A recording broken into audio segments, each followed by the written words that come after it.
Hey, what's up YouTube? Lightsaber Samurai here, and I'm back again for another video. And this time we are going to take a look at the top 5 favorite items in my video game collection. So without further ado, let's talk about it.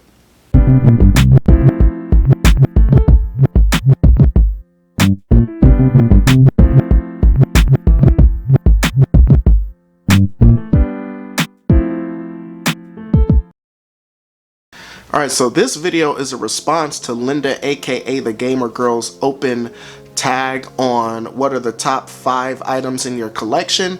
And like most of everybody else, I'm not really going to focus on actual video games. Those reviews will come, but I wanted to focus on some of just like the keepsakes and some of the items that I picked up over the course of my collecting journey thus far. So without further ado, let's start with the first item, which you can actually see behind me.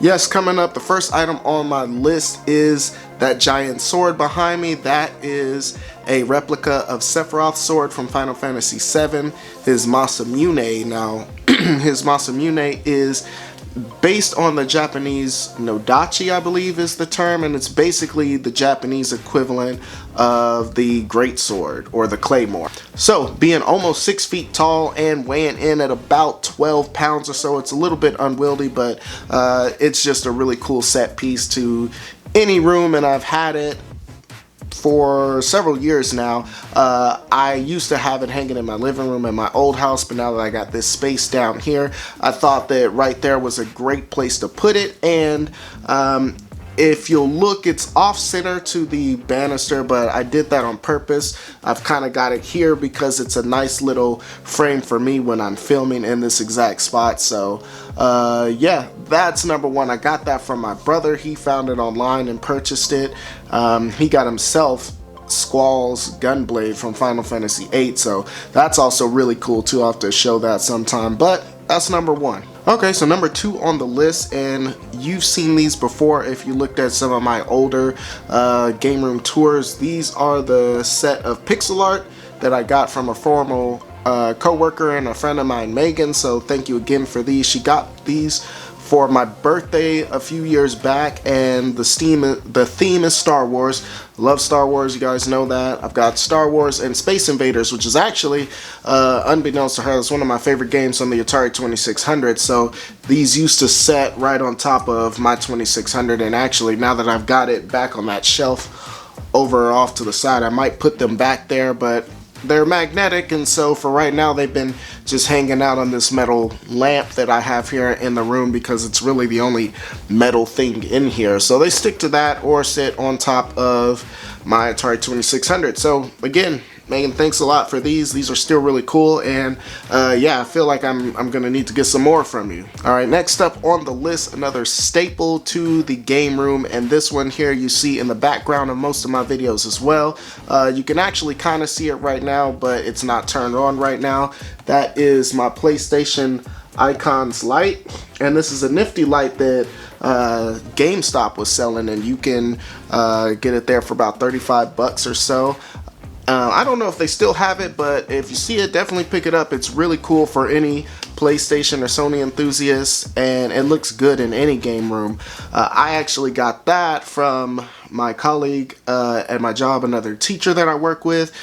She actually got me a gift card on the last day of school the first year I started working there, and so I took that gift card and bought that light with it. And so super cool light. It's got 3 settings. You can have it slowly pulsate, you can have it just stay on, kind of turned on, and then what I like to use is just the quick pulse, so it'll quickly cycle through the lights. And like I said, I enjoy it. It's a fantastic light. It's battery powered or USB powered, and the batteries seem to last a long time. I put the batteries in that light about 3 months ago, and just basically have it running when I'm filming for the most part, and yeah, still running like a champ. So yeah, that's number 3. Alright, so coming up, number 4 on the list, and that is the Dark Lord himself. Talking about my Darth Vader statue. This is also a staple of the game room. In my old videos, he was usually always just kind of looming, just hanging around in the background. I usually moved him around to put him in whatever background I was shooting in. Also a really cool addition to any game room. He was something I picked up on at a garage sale, got him for 10 bucks. And I got this simply because I always wanted to have one of these big action figures in my game room. I'd like to get a couple of Stormtroopers too eventually, but now I'm kind of running out of the space to put it in. But again, a staple to my game room and something that I wouldn't get rid of. So yeah, that's number 4, Darth Vader. Okay, and the 5th and final item in the game room, it's actually the latest addition to the game room, and that is my arcade 1-up. Most of you don't even know that I have this yet, but I just picked it up, like I said, a few weeks ago. You know, the arcade 1-ups in particular, the Final Fight ones, they were being blown out for like 50 bucks. The Asteroids one at some Walmarts was selling for like $25 or $1. What else was I think the Street Fighter one was going on sale, and so I was trying to catch one of those. In particular, I really wanted the Final Fight one because I felt like it had the most variety. It's got the beat 'em up, you've got 2 platformers and a shooter all in one arcade cabinet, whereas other games like Street Fighter, the Street Fighter cabinet comes with 3 versions of basically the same game. And so that is cool, but like I said, I was looking for the variety, especially if I don't end up modding one of these and putting a Retro Pie in it.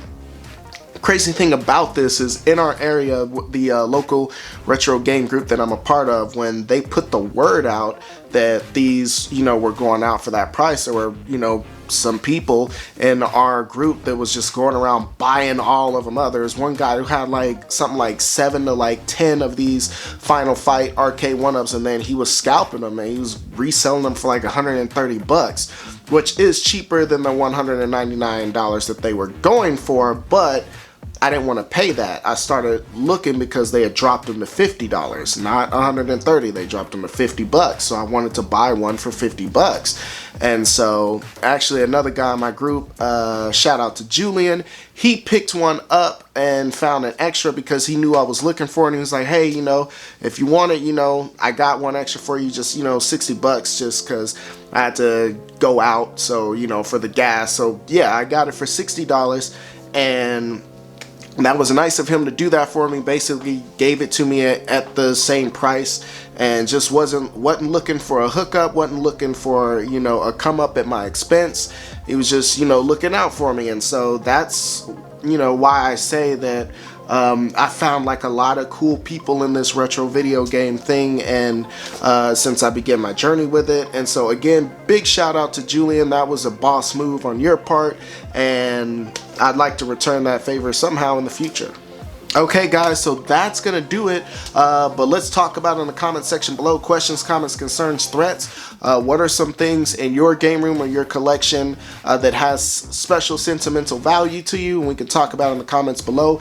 If you like this content, please go ahead and hit that thumbs up button, give me a like, and subscribe if you haven't done so already. You'll be glad you did. I do believe that's all I got for you. Lightsaber Samurai out.